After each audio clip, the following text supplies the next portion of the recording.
Thank you, Trude. Was that you? I'm here. I was in the room. Just started recording.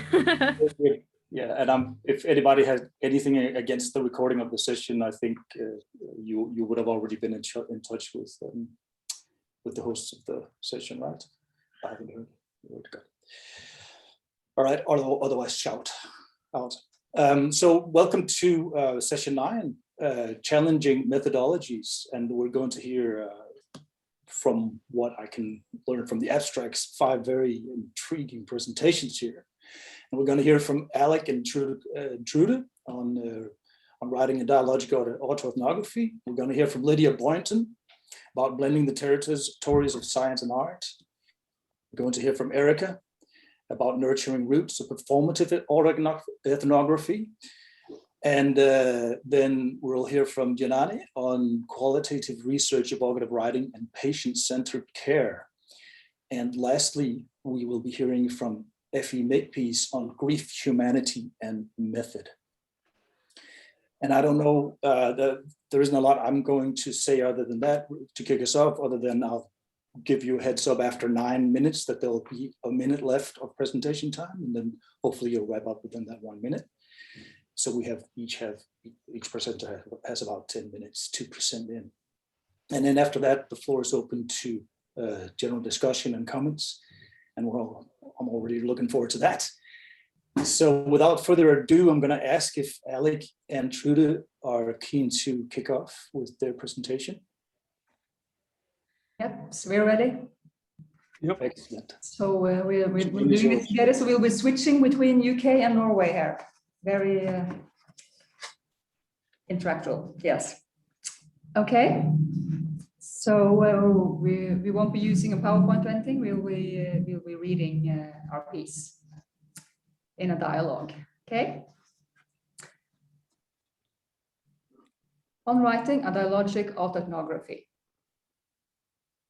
What does writing dialogically entail?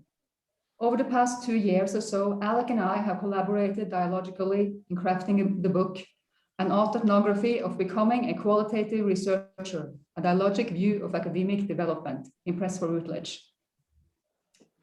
In our final chapter, we reflect on bringing the book and a dialogic writing process to closure, or hopefully new beginnings. The dialogic exchange that follows is an adapted selection from this final chapter. I aim to appeal to future scholarship in this chapter, Trude.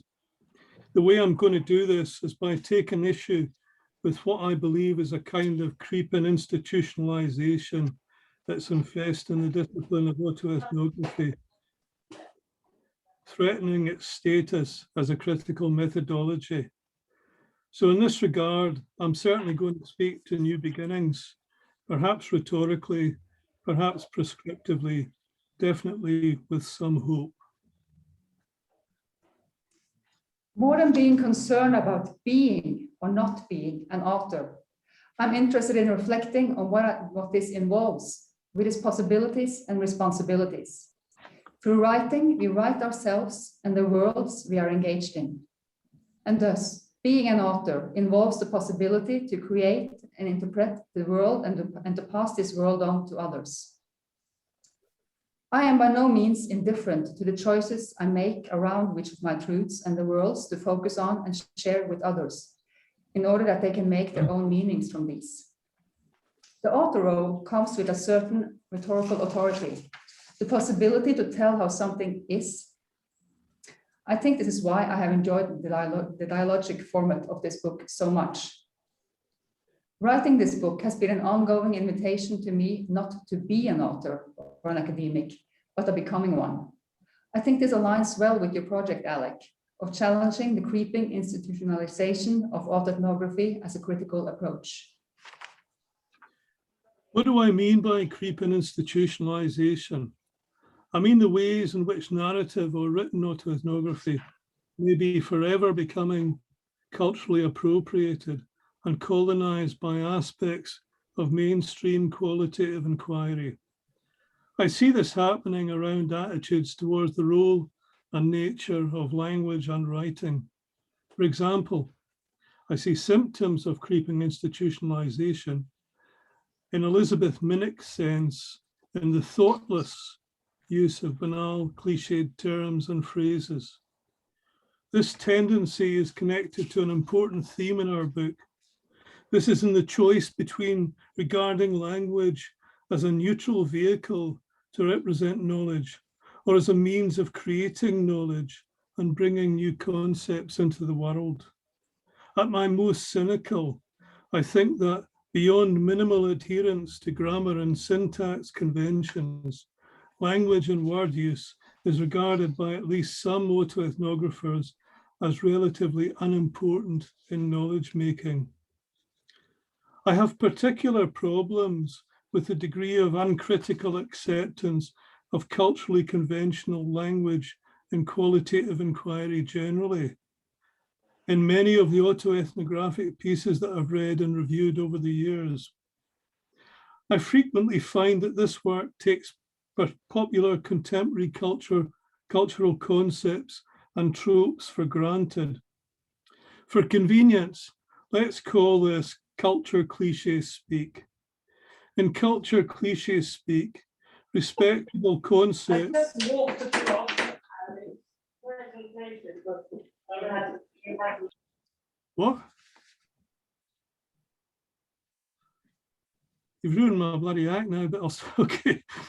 In culture cliche speak, respectable concepts such as, for example, misogyny, gaslighting, and social construction are abused, in my opinion, used in a throwaway fashion. Such concepts are informative and social justice advancing when deployed with care. For example, in or with reference to the fastidious definitional, contextual, and theoretical precision of contemporary philosophical writers such as Kate Mann and Sally Haslanger. When used in looser ways, they risk becoming stretched and sloppy, imprecise directions. I accept, of course, that autoethnographers need to use language in common parlance in order to be understood among communities of readers. Beyond this, for me, it's an issue of narrative ethics. In the light of my distaste for the widespread acceptance of culture cliche speak, I fail to see how it's possible to critique culture without taking care over the use and treatment of concepts in narrative representational practice.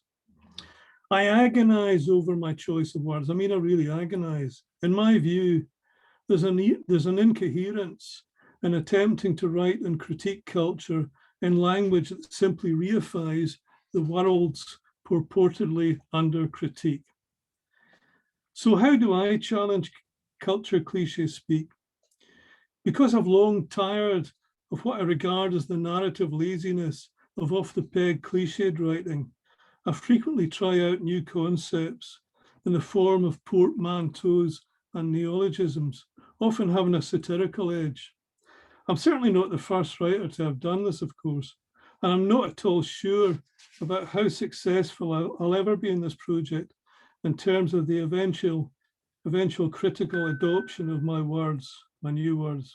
However, unusual words and phrases that jar with readers' expectations and hopefully trouble their assumptions are, I believe, worth using.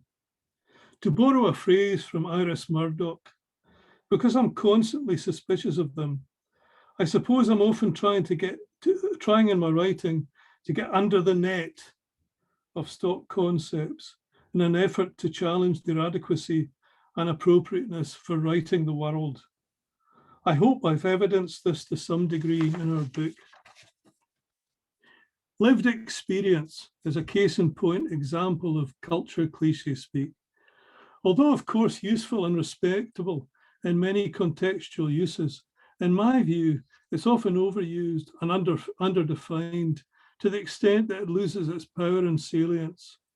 With a nod to Friedrich Nietzsche and Nassim Taleb, I think this happens as a result of a kind of herd contagion. It seems to me that in justifying their narrative relatively thoughtlessly, exclusively on the basis of lived experience, Writers jump on the conceptual laziness bandwagon. This happened to me, and I'm simply going to describe it, can serve as a convenient alibi to opt out of the moral responsibility of writing the world in adequate depth, complexity, and criticality. Related to this is what I see as a frequent lack of adequate demonstration of critical social psychological knowledge and the stock deployment of the lived experience concept. Insufficient attention is given to implicit biases and post hoc rationalizations at play in experiences narrated as lived. For example, narrative smoothing, narrative retrofit, solipsism, parochialism, naive realism, and culture centrism can tacitly rule the day. All that said, I feel uncomfortable at this point because of the obvious irony that much of what you and I do, Trude, what we write in this book is informed by events in our individual and intersubjective lives.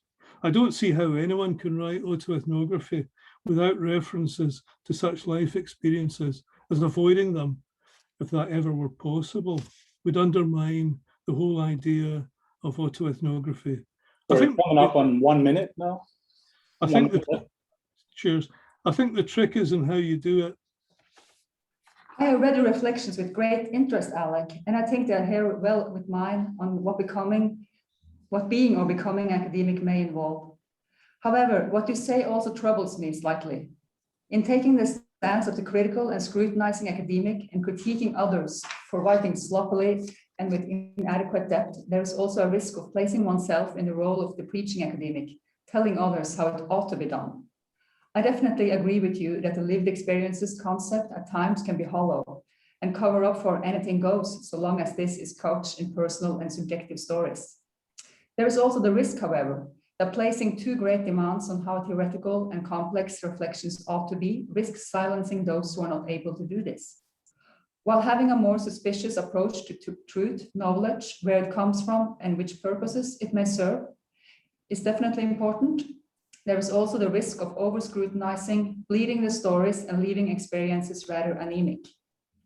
There is also a possibility of monopolizing how to develop true knowledge and who has the right capacity to do so. Asking you to wrap up now, please. Yeah, two more sentences. So my question to you, Alec, and for everyone is, how can we be critical and inviting simultaneously? How do we avoid becoming preaching, monologic, and silencing in our eager to trouble ourselves and the world? Thank you.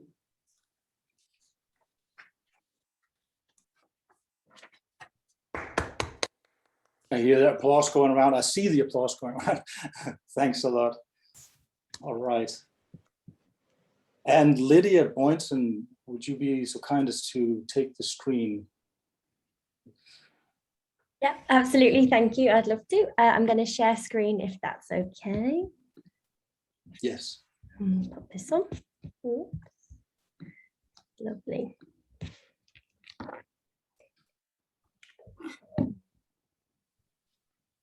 Okay, thank you very much, everyone. And thank you so much for choosing to watch my presentation this afternoon. My name is Lydia Boynton, and I am a senior teaching fellow in anatomy at Imperial College London. And the title of my presentation today is Blending the Territories of Science and Art, How Creativity Can Allow Medical Students to Reconnect with Themselves and Their Studies. This was a collaborative autoethnography piece co-authored by Anna Baptista, who is on this call today, as well as 8 first-year medical students from Imperial College London. So first of all, a little bit about myself. I am fortunate enough to be an anatomy teaching fellow at Imperial College London, and I teach first and second year medical students human anatomy. And at Imperial, we are fortunate enough to use cadaveric material. And for those of you who don't know, cadavers are the bodies of those who have kindly donated their body to science when they pass away, for us to dissect and teach our medical students the anatomy of the human body. And anatomy is the oldest discipline in medicine. I mean, here you can see a picture. This is a Leonardo da Vinci drawing of the anatomy of the hand, and you can see the tendons there. But anatomy dates back to ancient Greece even, and actually the word anatomy comes from the word anatomein, which is Greek for to cut up or to dissect. So it's an incredibly old discipline, and it's fundamental within medicine. But there's also an incredibly natural and historic link between anatomy and art. And anatomy is an incredibly visual subject. Anyone who's learning or teaching anatomy will always find themselves drawing out structures in order to help them to understand or portray anatomical relationships between structures. And when we use cadavers, we have to be very visual and use the very trained eye to be able to tell the difference between nerves and arteries and things like that. But it's also incredibly evocative, and it's very often the first time that our medical students come in contact with cadavers. It's their first experience with a dead body, and so for obvious reasons it can evoke a number of different emotions within our students. And for this reason, I decided to run an anatomy art competition for our first year students with the theme, the anatomical highlight of your first year. So all students in year one were invited to take part in this competition. I'm now going to give you a few seconds on each slide, and I'm not going to talk. I'll just allow you to reflect and look at this beautiful artwork to see what it evokes within yourself.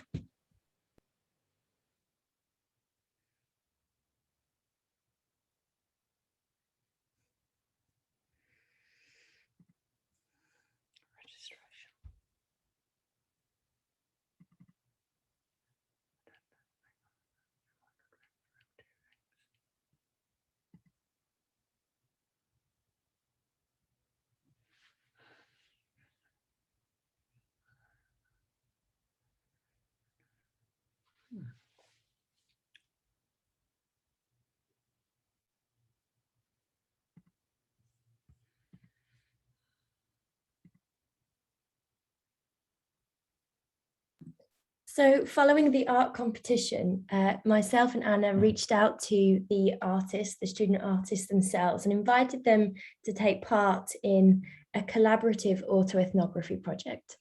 We first reached out to the students, and with no sort of introduction to autoethnography whatsoever, asked them to write a reflection with the theme, what did you want to convey to your audience with your piece? We then delivered an autoethnography workshop to the students, and during this we introduced them to the practice of autoethnography and our idea for our collaborative autoethnography project. During this time they had a writing retreat, and they wrote their second reflection with the theme, what did taking part in the art competition mean to you? And then finally we analysed those reflections thematically, and the themes that arose from those reflections were actually quite eye-opening and unexpected.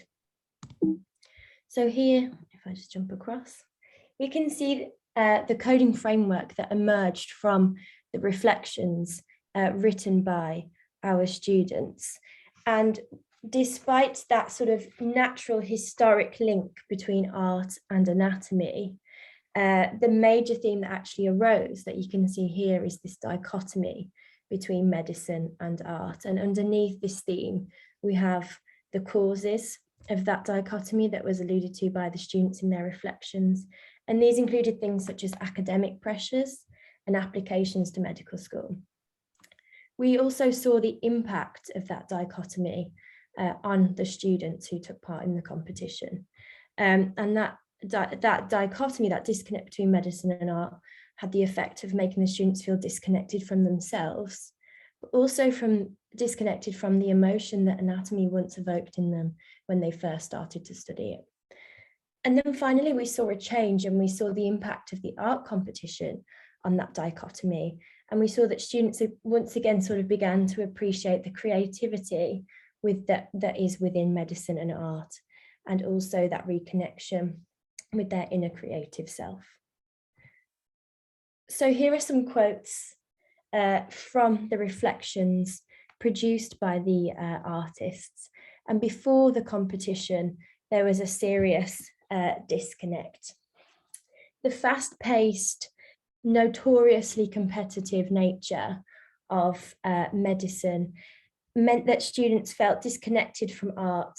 They didn't have time to produce art anymore. And as you can see in this quote here, that one student said that they found that their art, that their paints had dried up due to neglect, whilst they had been studying for their first year in medicine.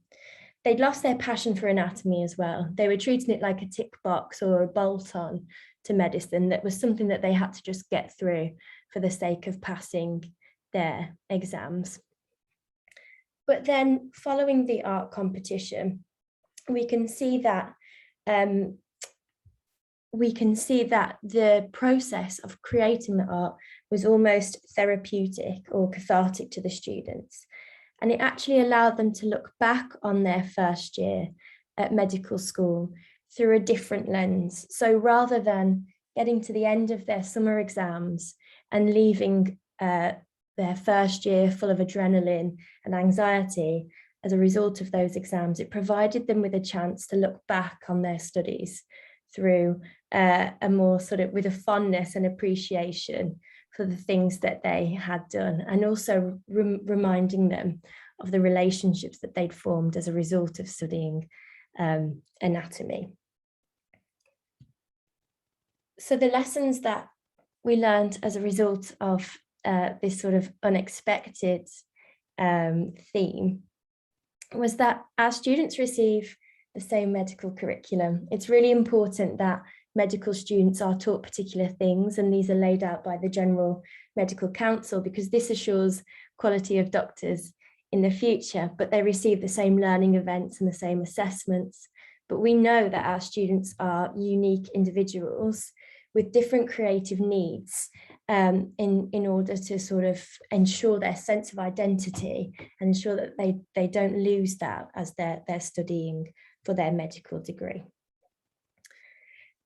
This tells us that we have a requirement for more opportunities for students to actually reconnect with themselves as they go through their medical degree. And I think a really poignant thing that was mentioned by one of the students in their reflections was that they took part in the competition and it was so impactful for them because it was almost embedded within their curriculum, and they didn't feel guilty, in inverted commas, for taking part, which I think was quite a powerful thing for them to say, and tells us the pressure that they feel as first year students to dedicate so much time to their studies. So we're coming up on 1 minute. Yeah. Thank you. And finally, I think it's really important not to forget where these reflections came from, and actually to allude to the importance of this collaborative autoethnography. Had we not asked the students to reflect on what the art competition meant to them, we may not have kind of reached this conclusion or realization of how important this type of exercise is for our medical students in ensuring their identity and their sort of well-being and connection to themselves as they go throughout their medical careers. So thank you very much for listening to my presentation, and I hope you enjoyed all the beautiful artwork produced by our students.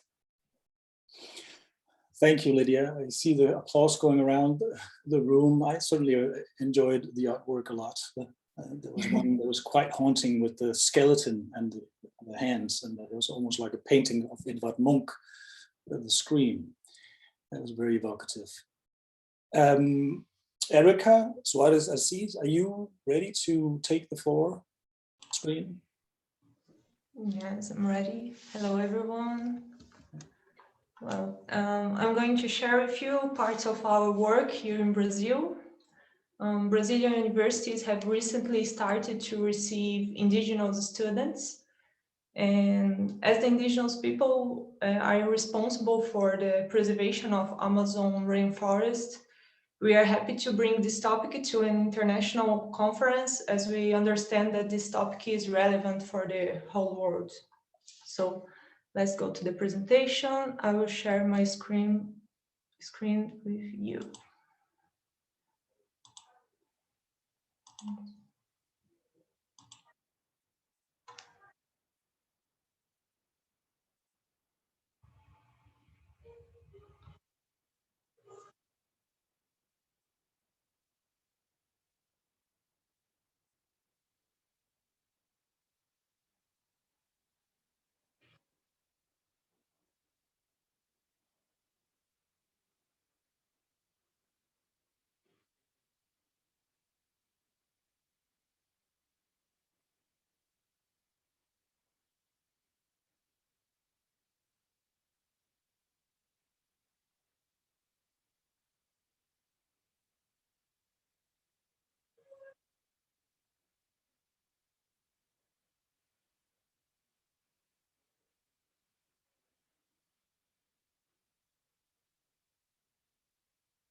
Sorry, Érica, there is no sound for people. I don't know if that's what you mean.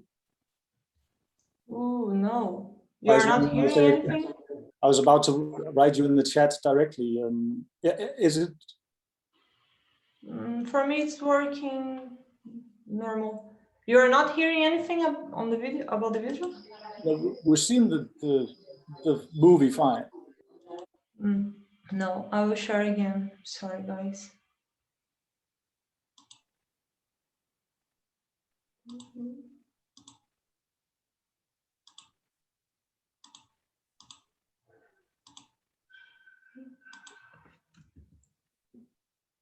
Is there an option to share computer audio in your options? I don't see it.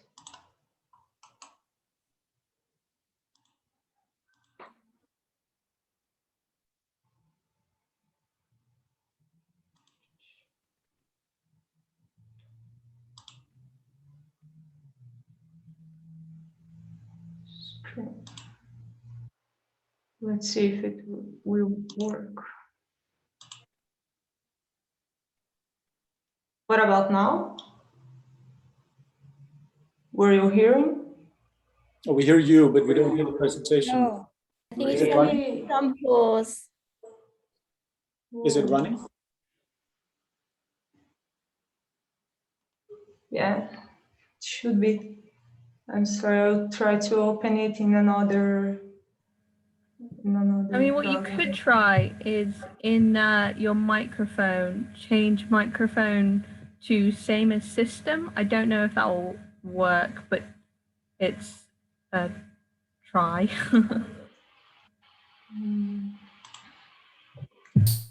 Try.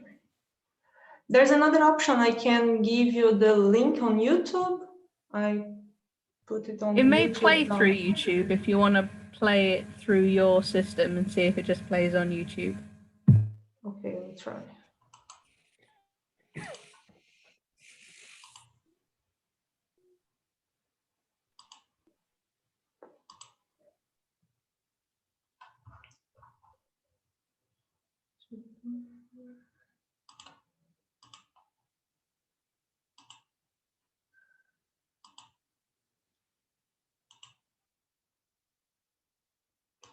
What about now? You hear something?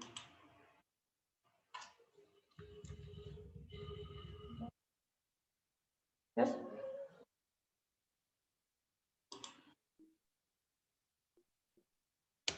Now it's okay?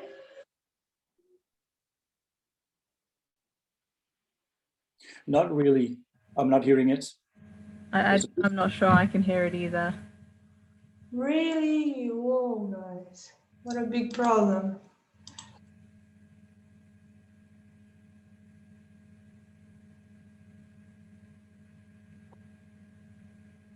Érica, are you sharing sound from your computer? There's two ways you have to do it. Sometimes is it on YouTube? Okay, it's on YouTube. Can you share the link to YouTube in the chat and we can go to YouTube and watch it? Or maybe someone else can play it. I might be able to play it because I played mine from YouTube earlier. Just pop it in Thank the you chat. very much. You're welcome.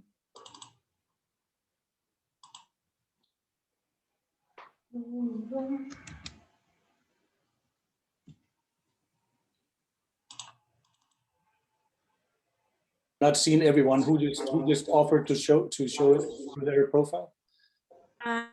Nicole, I can do it, or someone else can. Doesn't matter. Yeah, you need the link, right?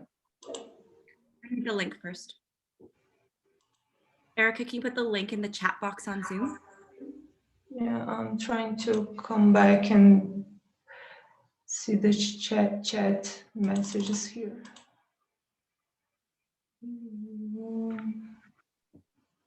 How can I go to the chat? Stop share. Chat. Here.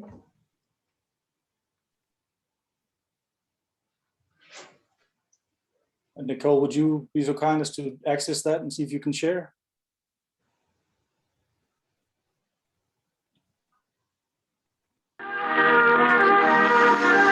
Perfect. Maria Palasan, Kuramasan, Americana, Pakase Americana, America Center, O tronco da República Federativa do Brasil nasceu das raízes de civilizações que coexistiam nas terras de Pindorama.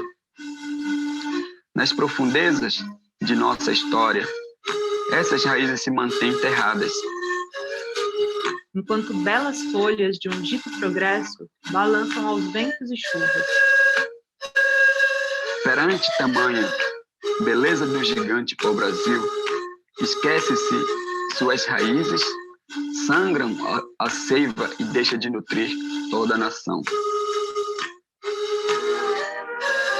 Na avidez por lançar-se ao norte, acreditando ser descendente de carvalho europeu, o vistoso pau-brasil é explorado, tem seu corpo incendiado, a água que lhe alimenta é poluída, e sua terra envenenada. Poda epistemológica de um sistema que acredita poder lançar galhos cada dia mais alto, ignorando sua matriz e base. Buscando evitar a perda desse conhecimento milenar, nós vamos dialogar e pensar juntos. Trazendo nossa voz para ajudar a adiar o fim do mundo, a partir da contação de nossas histórias. Eu sou a Érica, mestranda da UNICAMP e militante das causas indígenas. Minha história segue vários clichês do povo brasileiro. Na árvore genealógica de minha família, sabe-se a origem portuguesa e italiana, mas tem alguém na tradicional família brasileira que não é citada. Uma bisavó negra índia. Dessa ninguém sabe, dessa ninguém fala, essa não tem origem, não tem história, nem importância nas narrativas familiares. Seu pecado parece ter sido apagado aos poucos, conforme a família branqueava sua pele, seguindo o tal programa de branqueamento da sociedade brasileira. Miptana João, Baniwa, não é maga como a Ripani ineários com terra indígena Alto Rio Negro, Érica dizer tarde, Canacaidari, Caduchupa Aga Nuhan, no Rio Mandarida no Pienta que Cauga no Érica dizer tarde, né? Dizer tarde economia, direito e também medicina. E Macanai que o Rio nem aí é Macauaricu, né? Quer dizer, tá pena aí na cu, com a mega padeca, linani nem recuapi, cauga dando a economia na cu. Filme na cana caidar o Rio, cada chupa, a canoa, pai tá no que tinha tá na nani. Wakati nape yang waktu zakale ku, imaka na Rio ni kana que o Rio. Cada chupa no Caetimã.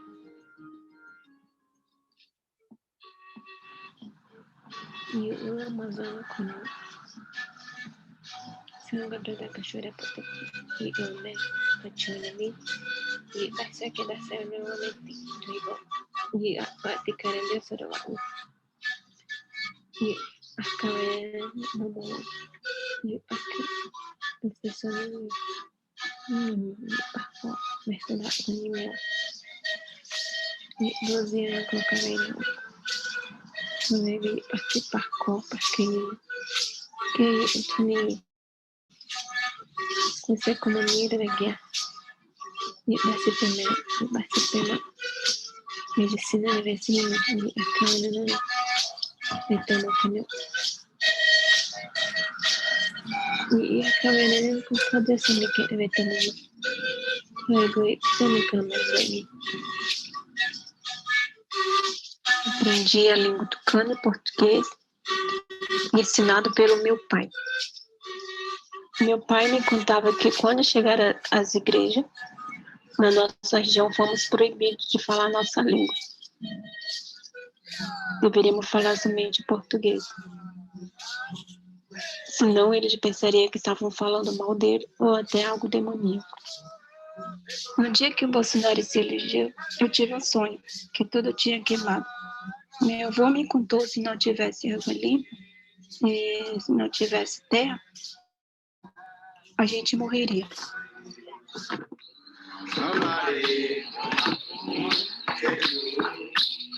Presenciamos a ocupação das mentes do povo brasileiro, com uma ciência que se diz neutra, objetiva e universal. Um único modelo epistemológico, uma monocultura de conhecimentos. Seguimos colonizados pelo pensamento eurocêntrico, que rebaixa os conhecimentos indígenas. Tive a oportunidade de estudar em uma escola criada pelo meu povo, Baniwa e povo Curipaco, a escola Pamã. Os velhos sábios, juntamente com as lideranças do movimento indígena, criaram essa escola com grade curricular que permite o ensino de cultura tradicional e com conhecimento ocidental.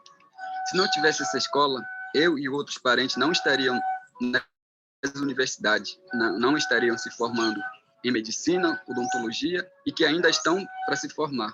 Lá é uma escola que permite o ensino via pesquisa.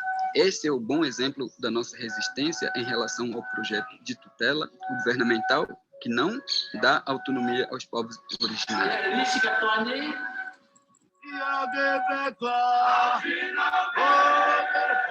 Entendemos que para decolonizar devemos criar novas configurações de conhecimento e de poder. E por isso trazemos nossa história para que o nosso conhecimento milenar seja valorizado por nós indígenas e reconhecido pela sociedade de todo o mundo.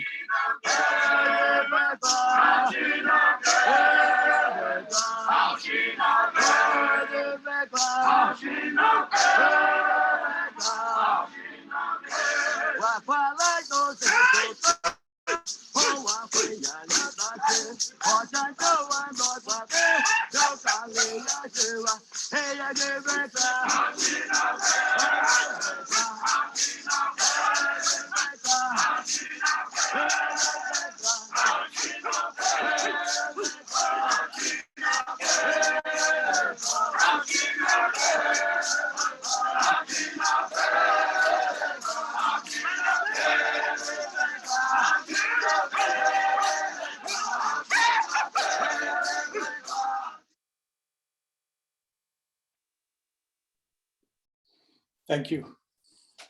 Thank you very much. Thank you, Nicole, also for showing this. It rings a bell with what Elise said earlier today in relation to theory and autoethnography, that autoethnography she saw also as a way to decolonize theory. So I think this decolonization question goes deep into a lot of the work that is being presented here. So I think you're in good company. All right, thank you. Djenane Ramalho-de-Oliveira. Yes. It's perfect. Thank you. Thank you. Are you ready to lead us to your presentation? Okay. Right. Thank you, Érica. Obrigada. It's hard to go after Érica. I'm deeply touched. Sorry, I can't even speak English now after this presentation. So very emotional. Okay, now it's my turn.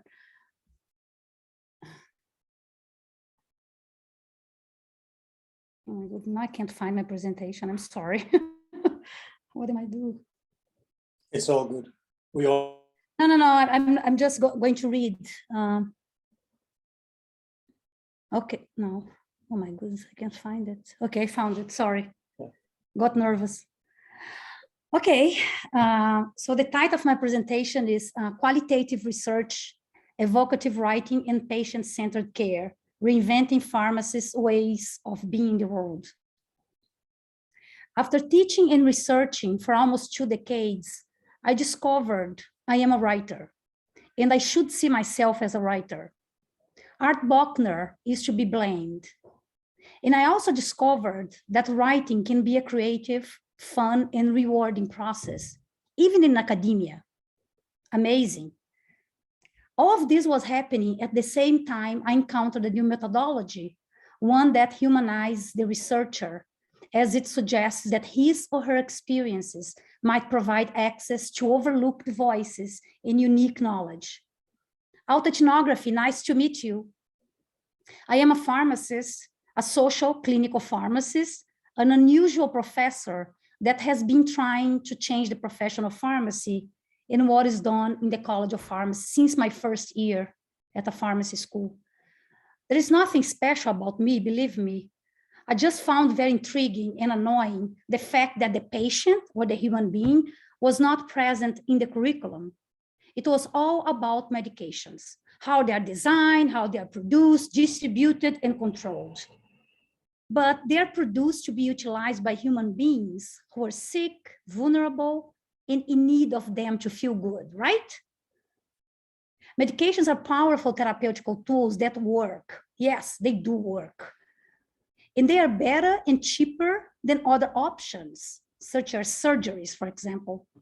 But when we, as patients or potential patients, have medications in our hands, we question them. We test them in our daily routines, like we decrease doses, we increase doses. We get pretty frustrated with them, and we might even skip them, or we might really like them. So how can the patient not be part of the curriculum's puzzle of a College of Pharmacy? That's how all of this started.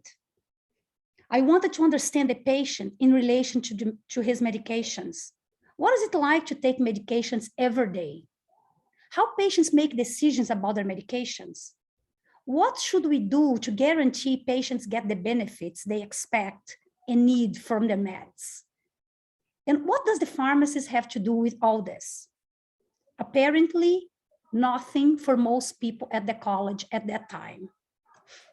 As you can imagine, it's been a very interesting journey. I had to do something with all the pharmacology I knew, so I started my clinical practice. I went to the university hospital and started taking care of patients, along with physicians, medical residents, and medical students. It was so much fun. I could finally do something with so much knowledge, with all the knowledge that I had. But at the College of Pharmacy, people saw me as a very strange professor because my lab was the clinic instead of the typical chemistry lab, like most labs that still are there. With that, I completely changed the way I taught. My classes became founded in my clinical practice, and the patient turned out to be the protagonist in the teaching scene.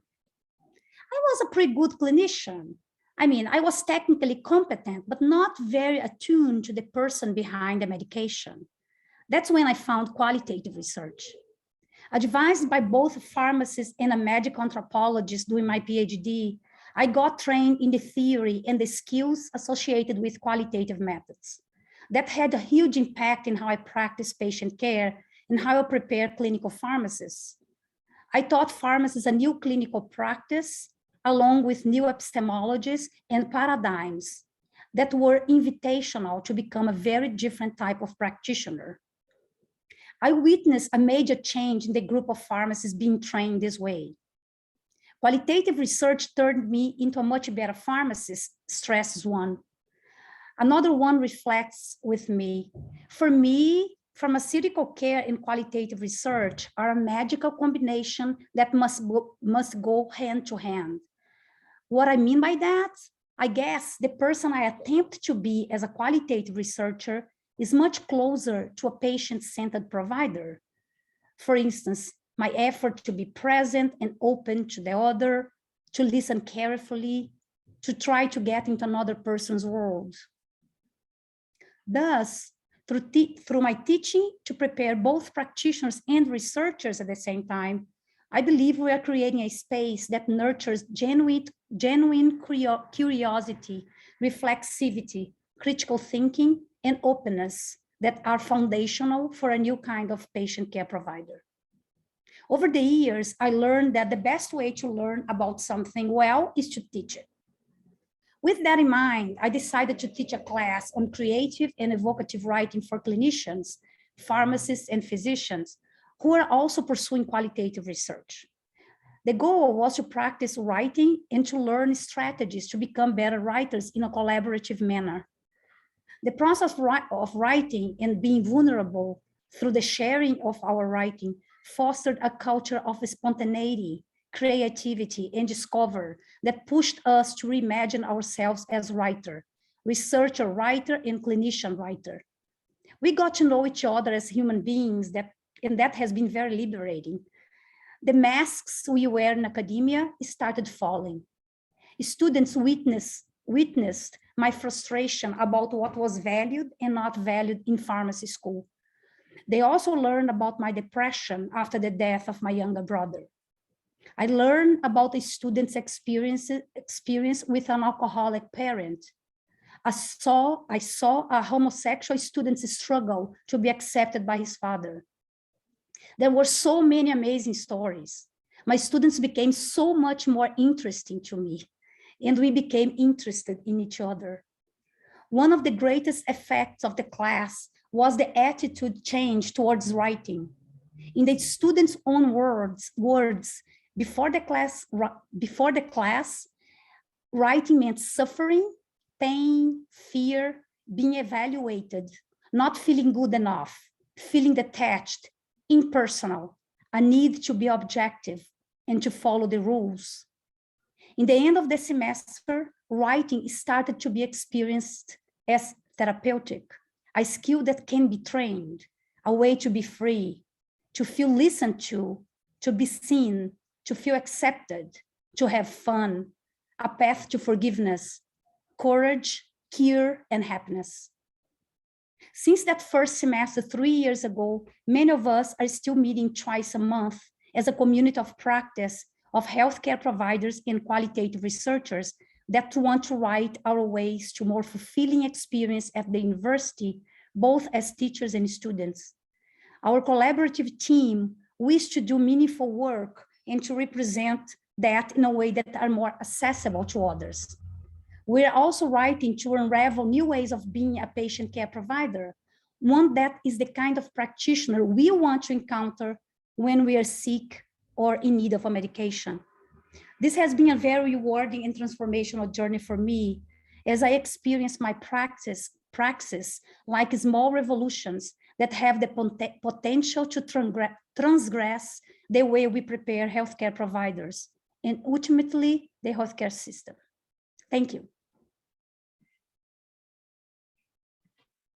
Thank you, Djenane. It's intriguing. See your few comments coming up as well if you want to check those out on your presentation. Wow, that's amazing how much difference it makes to shift the focus. It's really mind. I was going to say blowing, but it's a bit used. Mind enlarging to hear these real life experiences with employing these methods and how it actually makes a lot of difference. So if you make these, would you be interested and kind enough to step up to the plate and let us hear? I can, yes. There we go. Thank you very much. Here, let me just share my screen. Thank you so much, everyone, for these presentations and for having me at the conference. I hope you can all see that. Great. Let me just make it for everyone. Perfect. Okay, so yeah, my name's Effie Makepeace. I'm a PhD student at the University of Sussex, and the title of my paper is Grief, Humanity and Method: How Reflective Processes of Chronicling and Experiencing Grief in a Pandemic Infiltrate and Transform PhD Methods. So I'm a theatre practitioner. I work mostly with communities and I use theatre as a tool for learning and reflection. I'm in the final year of my PhD, which looks very different now than when I began in 2019. This paper will talk about the impact of disruptions, including bereavement and the pandemic, on both my methods for personal reflection and my research methods.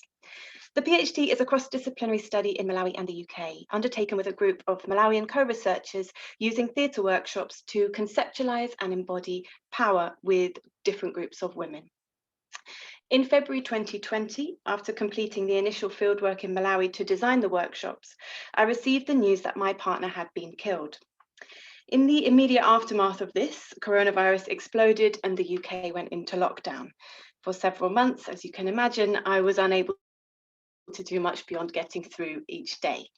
Gradually, as I returned to the PhD, these ruptures, both within me and the wider world, became part of the work I was doing in ways I am only just beginning to understand.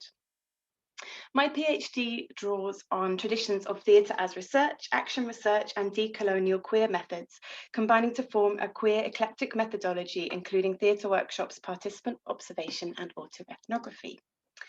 Since starting the PhD, I've also become interested in Ubuntu, an African way of being and knowing, which I will apply in this paper. Ubuntu is configured by Ramose using African metaphysics, which places the human in relation to everything around it, whether spirit, other humans, or things. This relationality is interesting to me as a practitioner of participatory work and research in an African context, but also in understanding the past 18 months. Musopole applies Ubuntu, a related idea from the Malawian context, to decolonial education. Human beings are in a process of becoming all the time.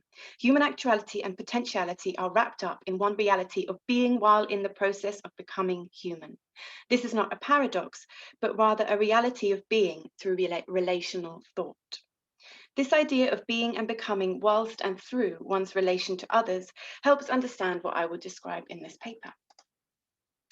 So I've been a community theatre practitioner for 13 years, and I already have a pretty robust reflective practice that includes journaling and peer supervision. I do this because it makes me a better practitioner, but also because I'm a scholar who's interested in power. For Jethro Pettit, reflection isn't just a personal thing, but it is also about understanding and then being able to disrupt your own internalized habits of power. It's an awareness of my power as the lead researcher in this study and my positionality as a white middle-class woman from the UK working in a previously colonized country that leads me to pay special attention to reflective practice. However, this year, my usual methods of reflection no longer served my experience.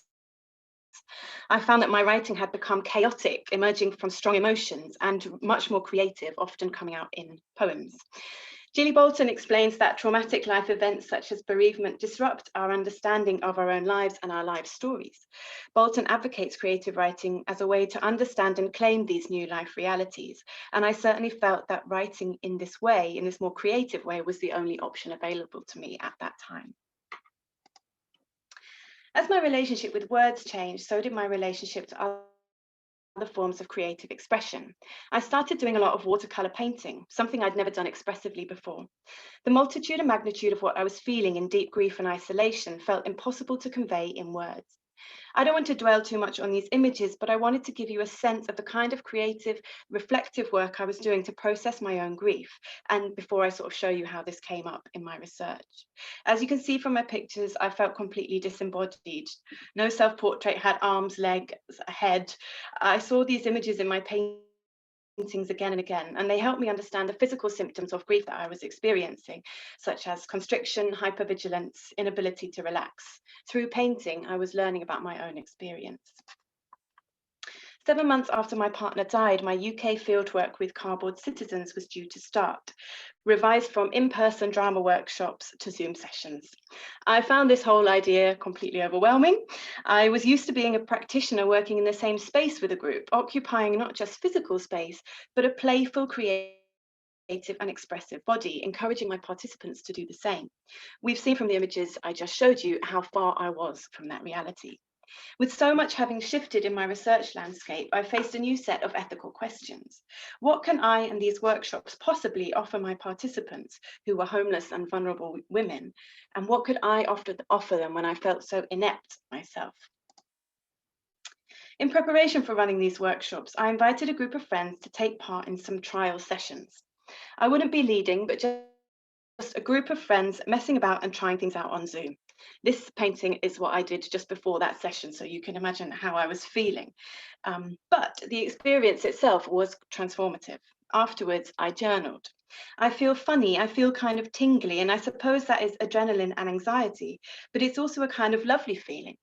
It's a feeling that makes me want more of it, and I suppose that's what I want participants to feel after the first session with us, that they want to come back.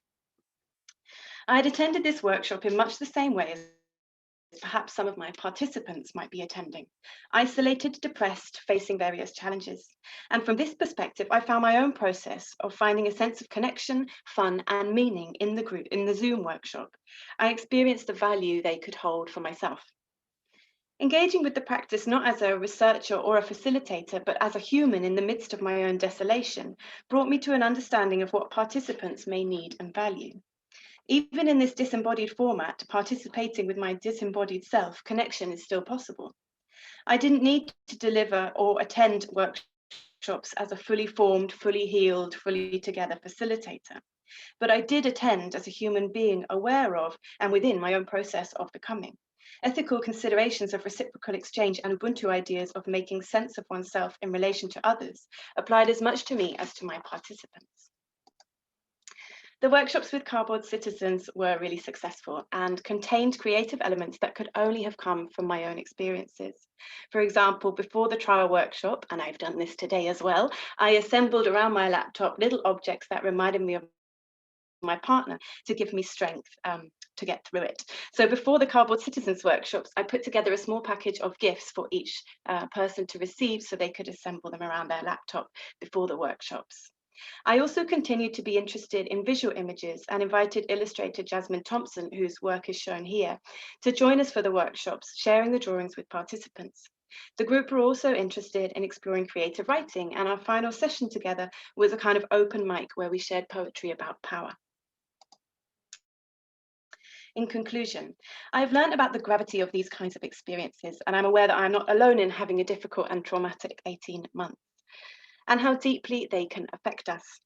They shake our relationships with our bodies, modes of expression and reflection, our relationship with our research and our participants. For me, this has meant a necessary and unconscious expansion of my tools and capacity to be able to understand this profundity. This has enabled me to bring these new tools to my participants and my work in ways that have been helpful and fruitful. What remains now is for me to bring this experience into conversation with the fieldwork I've done and with my co-researchers and the small matter of writing my thesis. The singular and isolating nature of grief and the way the pandemic affected life in the UK has meant that this work for now has been mine to do alone. And now I need to find ways of bringing this becoming into being and becoming with others. Thank you very much. Thank you. Thank you for this. All right, I'd like to open the floor to comments and questions. These wonderful presentations here. I'm still trying to internalize all of this. There's so much going on. Also in your presentation here at the end, I'm just amazed that you are able to articulate this as well as you are, because obviously the levels of and depths of stuff you have had to endure during the past years It's incredible. I'm scanning the chat for hands. I saw a couple of hands. So if someone sees a hand, please help me.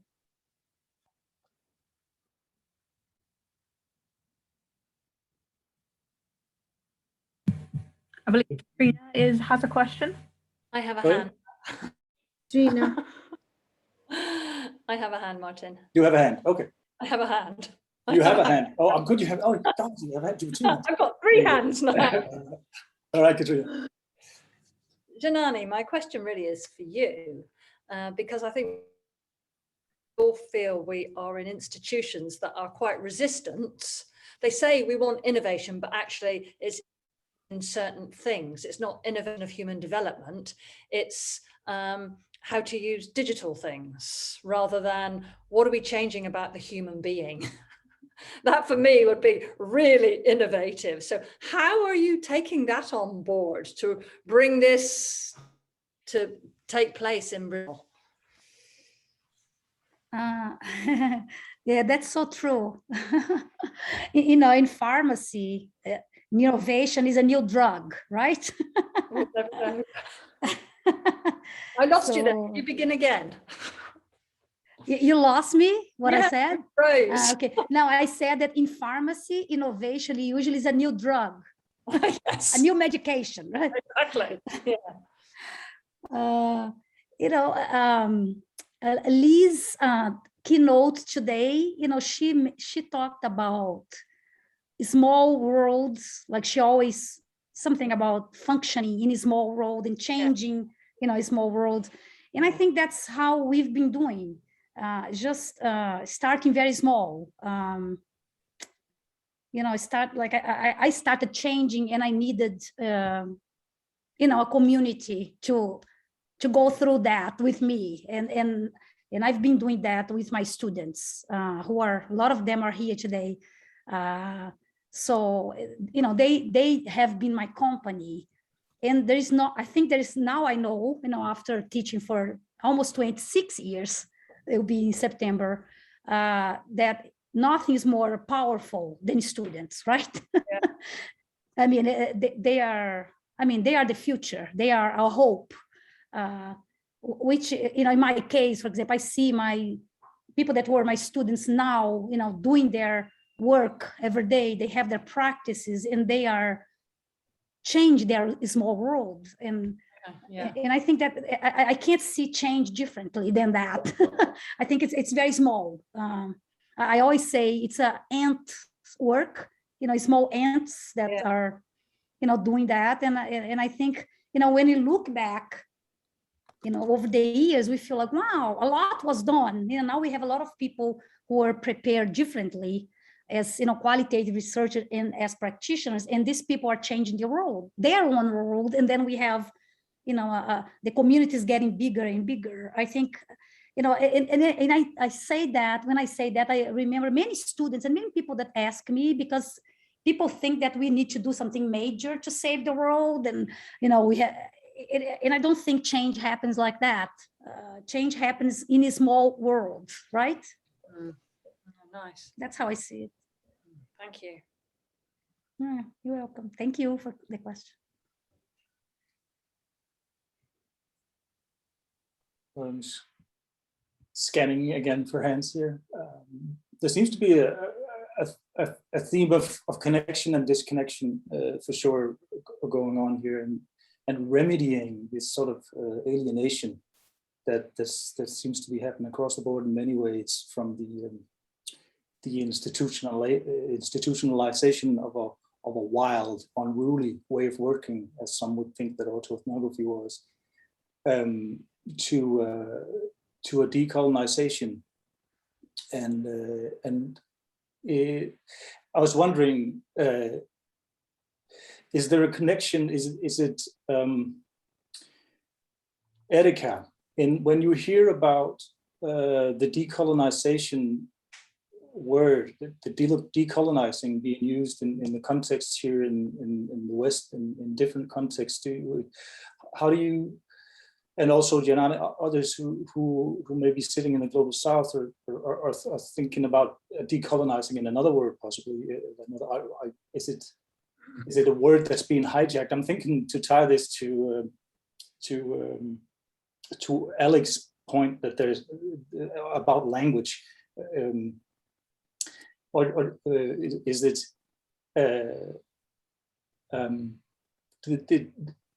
Do you see the connection of the need to decolonize the body and the mind for to find different ways of working within academia or intersections coming up against academia in the global north, and how that sort of connects to other struggles that are going on? I think Érica, if you would be so kind as to help me make sense of that, if there's any sense in that.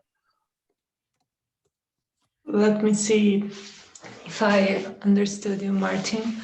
So if I see this way of working in research, the